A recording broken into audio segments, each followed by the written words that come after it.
Because of the US's inherent and intentional car-centric design, as somebody that's had learn how to drive on his to-do list for the past decade, when I need ID, I've had to carry my passport in my pocket everywhere I go, every day. That's not ideal.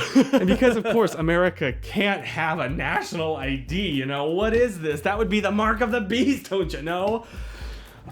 In a common California W, we at least have a statewide. So basically, I applied to get a new Real ID driver's license without the driver's part. It's gonna be so nice to just have a single ID card that I can easily carry around instead of risking my passport and bringing this giant wallet that I got because it can fit a passport in it that I got from a Walmart in Alabama. And thankfully, the DMV allows you to upload copies of all of your documents when you make an appointment online, so that once you get there, all they have to do is check the document that you bring with the ones that you've already uploaded. It's so much faster and so convenient and saved my life. Buckle in, let me tell you a story. Because the semester just started and also I work, the only time I could find to possibly squeeze a trip to the DMV in was last Friday at 2:10 p.m. Now, I don't work on Fridays, thank goodness, and I do have a class, but it ends at 12. I thought that's perfect, that's wonderful, everything works out great. And then the morning of, I was awoken to a call asking me to come into the office. This is where the story begins. Now, quick disclaimer, this is not common or normal in the slightest, and I have a great relationship with my boss and all of my coworkers and like the work environment and all of that.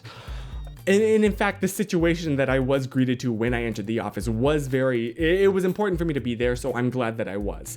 But as I stepped foot into the door, I resigned to the fact that, well, I guess I'm just gonna have to, I don't know, find a time to reschedule 3 weeks from now, because I'm gonna be busy for quite a while. And it made me a little bit nervous, because the main reason I wanna do this now is because I have some special traveling to visit a very special person coming up soon that requires me to use my passport, which means this sucker's gotta be safe. So my lunch break rolls around at 1:50, and suddenly I realize something. Hear me out.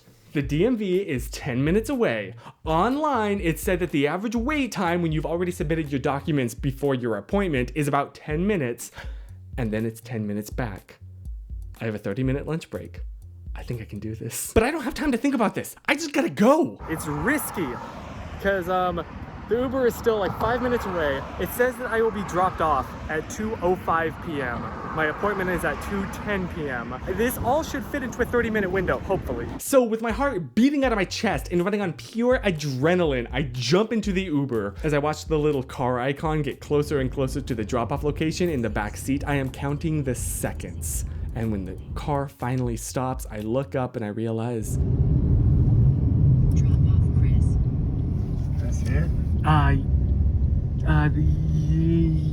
Is this the DMV? I look back at Uber and realize in my haste, I had somehow accidentally bumped the drop-off location with my thumb and moved it blocks away on the other side of the street. Great! And once again, I am faced with a split-second decision. Do I try and explain the situation to the driver and beg and plead him to turn around and drive blocks away to the other, like the actual location I need to be dropped off of? Or do I just jump out of the car and book it? And an unfortunate added bit of information that you need to know. California is currently experiencing a rough heat wave. This particular day, it was 104 degrees outside. That is over 40 degrees Celsius. This made the temptation to stay in the air-conditioned Uber incredibly strong, but my appointment was in 3 minutes and precious seconds would be ticking away as I tried to explain to him what happened and ask, and again, I was entirely at his mercy. Only in one of the two choices was I entirely in control. So I jumped out of that car and started booking it in this heat. So this is not fun. Now, welcome to Chris's really weird messed up body, where I operate on a delay timer.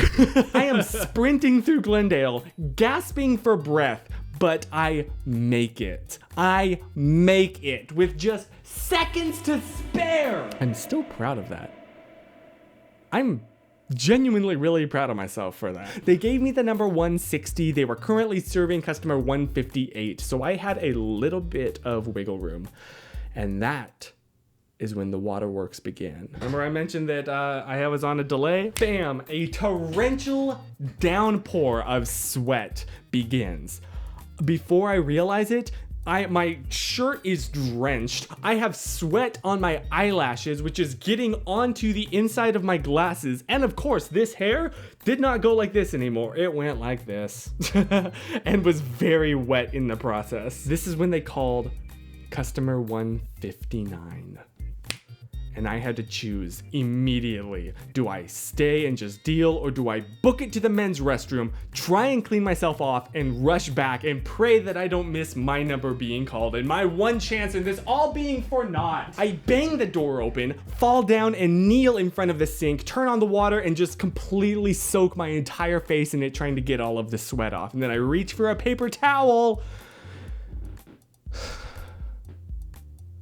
Now, the thing is, like, I knew how important this photo was ahead of time. I'm gonna see this photo pretty much every day until I finally replace it with a driver's license. So who knows, the next 5 years, the next 10 years? And I took a guess that it was gonna be in front of a white background, so I brought with me to work a change of shirt, a black t-shirt.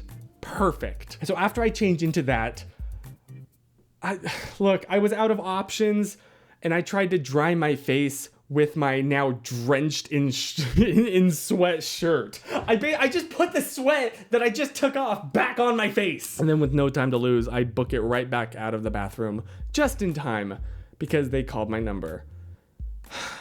The DMV has this incredible gift to take the most stunning, gorgeous, flawless person on earth and make them look hideous in their ID photo. And as I took my place in front of the camera, hair all stringy and greasy and a mess, dripping with sweat and water, and my face beet red, I knew I was giving them a great canvas to build on. And now the part that I dreaded telling you, confession, I don't have it yet. I can't show you what it looks like because I don't know. I haven't seen it yet. I'm sorry. But I will update you. But as promised, the entire experience only took about 10 minutes, and then it took me 10 minutes to get back to work, doing the math perfectly half an hour. And as I stepped foot into the office, I giggled. Not only is my passport now safe and locked in a box with all of my other international travel stuff, but I have a story to tell. Because I think that's what life is about. You know, experiences and stories, collecting stories and passing on stories. And this is one that I would have no other way.